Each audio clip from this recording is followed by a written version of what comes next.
तो मैं कौन हूँ का जो सवाल है वो असली जो मुद्दे हैं उनसे ध्यान भटकाता है। एकदम, एकदम। हाँ। तो ये नेताओं के लिए अच्छी चीज़ है। तो आप कह रहे हैं कि जो पहाड़ धसक रहे हैं, बाढ़ आ रही है नदियों पर, उस पर नए भारत में बहुत ज़्यादा ध्यान दिया जाना चाहिए, ज़ोर दिया हाँ। जाना। आप कैसा भारत देखना चाहते हैं? अच्छा बिज़नेसमैन है, वो उसका बेटा और उसके ड्राइवर की बेटी को एक ही बीमारी है, वीडियो गेम्स खेलने की। हुँ।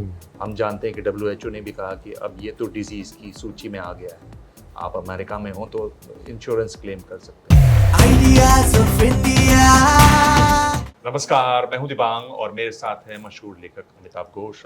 आपका स्वागत है। ये आइडियाज़ ऑफ इंडिया की बात हो रही है। आप कैसा भारत देखना चाहते हैं? आजकल का भारत में बहुत सारे कॉन्ट्रडिक्शंस हैं। एक तरह से देखने से हम कह सकते हैं कि भारत में ये बहुत सारे कंपनीज़ हैं जो बहुत सक्सेसफुल हो गए हैं अब दुनिया भर। लेकिन दूसरे तरफ से हम देखने से कह सकते हैं कि at the ground level there is a lot of disruption for farmers, for people, so for example in the Sundarban, people who are living off the land are very badly disrupted. In Bundelkhand, for example, there's been a long-term drought leading to a massive outmigration. तो ये तो हो रहा है सारा पूरा भारत में। तो आप क्या चाहेंगे कि क्या होना चाहिए इसके लिए? मेरा चाहना है कि we should pay more attention to our environment. We should pay more attention to the constraints of the environment in which we live, because we have been completely ignoring these things and allowing unchecked development in so many regions.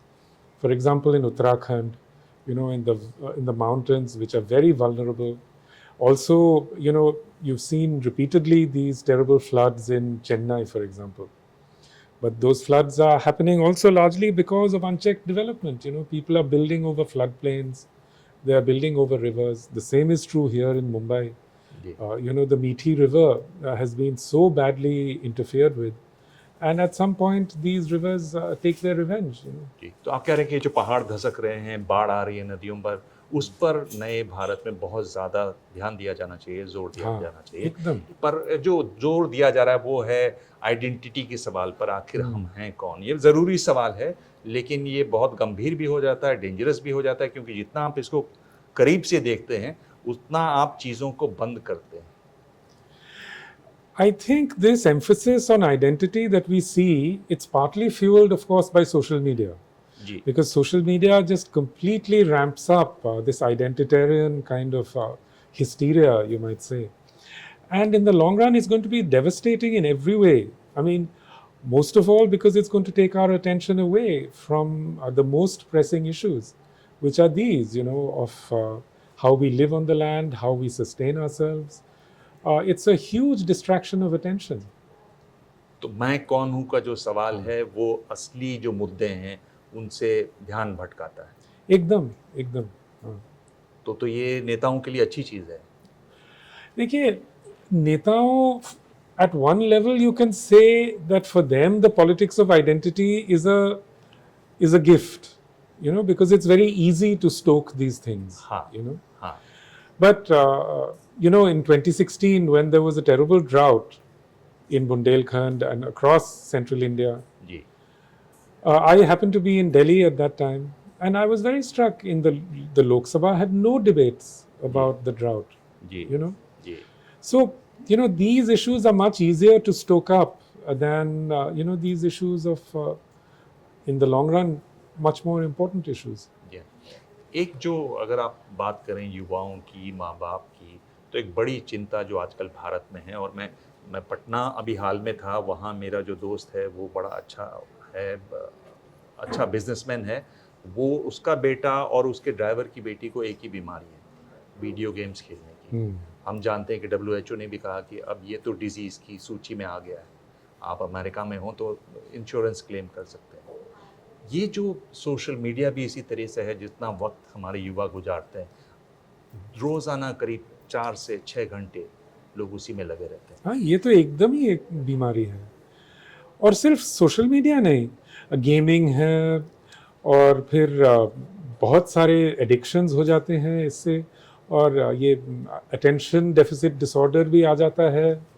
ये बहुत सारे बीमारी आते हैं आजकल ये social media से और फिर इंटरनेट इंटरेक्शन से. This is a major epidemic of the future. We don't know what is happening to the minds of young people. तो आप क्या लगता है कि कैसे इससे बचें माँ बाप, क्या करें? आपके लिए कोई आपने सोचा है इस पर? It's very difficult actually because if you try to absolutely cut young people's connections with the internet, it can also often have a bad result. I mean, you know, they become even more addicted and so on. तो Yes. इसके लिए कोई रास्ता नहीं है? No, we need a lot more mental health professionals actually, you know, who can counsel parents on this. जी, इस पर आप सोचते, लिखते हैं, पढ़ते हैं? हाँ, मैं पढ़ता तो हूँ. हाँ. जी, ठीक. अमिताभ घोष, आपकी जो नई किताब आ रही है उस पर अगर आप थोड़ा बता दें कि किस तरह की वो किताब होगी, किस पर होगी, क्या क्या आप लिख रहे हैं नया? Actually, my new book is about